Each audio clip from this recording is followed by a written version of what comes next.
गुरुकुल में जब हम अध्ययनरत थे तो उस समय पर थोड़ी बचपना और ऊपर से गुरुकुल का अध्ययन और वहाँ की कठिन दिनचर्या और कठिन शास्त्रों का अध्ययन कभी कभी काफ़ी मन एक तरह से कुछ विकल्प ढूंढता है।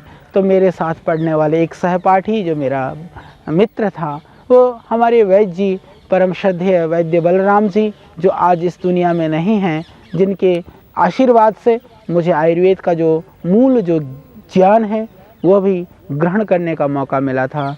तो वो उनके पास आता है, मैं उन्हीं के पास बैठा हुआ था, आकर के कहता है, वैद्य जी हमारा बहुत समय खराब होता है यहाँ पर। वैद्य जी ने सोचा कि यहाँ पर कुछ कार्य में इनको लगा देते होंगे, कुछ काम करना पड़ता होगा, उससे इनका शायद समय खराब होता होगा। बोले भाई बताओ किस चीज़ में समय खराब होता है।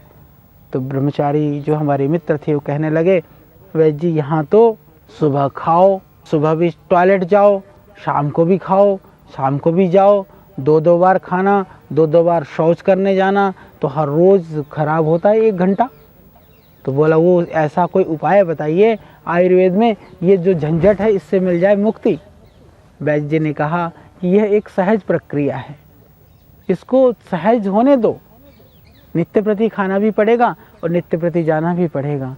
तो थोड़ी वो जिद करने लगे, बोले इसका मतलब वैद्य जी आयुर्वेद में ऐसी कोई विधा नहीं है, ऐसा कोई उपाय नहीं है जिस उपाय से कि हमें इस चीज़ से कोई मुक्ति मिल जाए।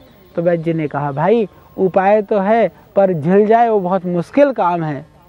तो कहने लगे नहीं, आप दूध में पका लो, आधा किलो दूध में उसकी खीर बना लो, खीर बना करके वो ब्रह्मचारी जो है वो 10 ग्राम जो है इस अपमार्ग की बीजों की खीर को खा गए।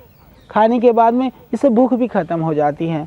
तो शाम को भूख ख़त्म हो गई, पेट में जो मल था वो निकल गया, शाम तक जो दिन का खाया हुआ था, दूसरी दिन भी भूख नहीं लगी और उनको शौच भी नहीं जाना हुआ, अच्छा लगा। तो बोले भाई जी ये तो कमाल की चीज़ है, आपने हमें पहले क्यों नहीं बताई।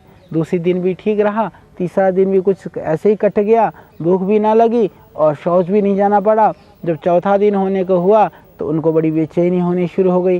बोले वैद्य जी ये तो शौच ही नहीं होता है और बड़ी बेचैनी सी हो रही है, मैं क्या करूं। वैद्य जी ने कहा ये तो मैंने पहले ही बताया था।